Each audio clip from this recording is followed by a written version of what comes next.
If you just got 3D pen, you will need 3 things: filament, pen, and 3D pen friendly work surface.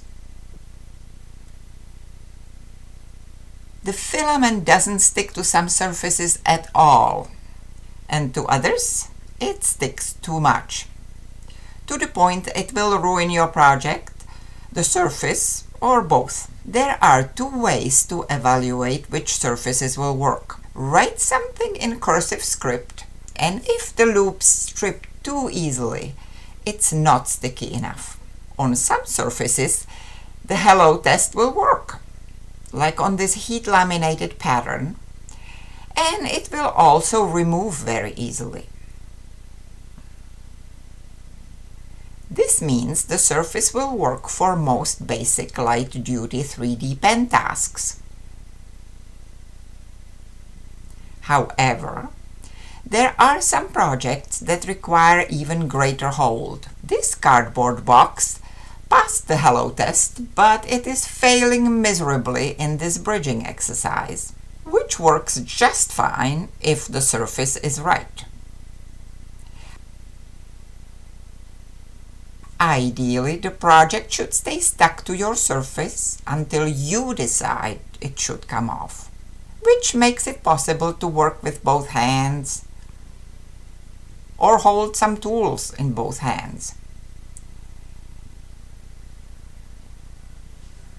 And when you are done, you just yank it off or use some thin removal tool to remove it, making sure it has cooled completely so you don't deform it. So here's the lift test. This is the back of that laminated pattern that did pass the hello test and worked just fine for the beginner doggy project. Nope, not good enough. This is a lift test of a strong hairspray treated surface.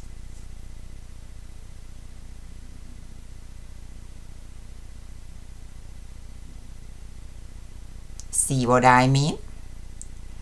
I mostly work on plexiglass sprayed with matte acrylic coating, and these are the 2 brands I have tested so far that worked for me. But strong hairspray or even a glue stick coating will work. Plexiglass is normally so adhesive that you won't be able to remove the project at all if you don't treat it with something. So don't skip this step and spray both sides so you don't accidentally use the untreated side. Surface is an important topic because it is the #1 reason people give up on 3D pens. Over the years I have published several different videos on surfaces, which now have a separate playlist, so visit if you need to know more. And until next time, go and make something!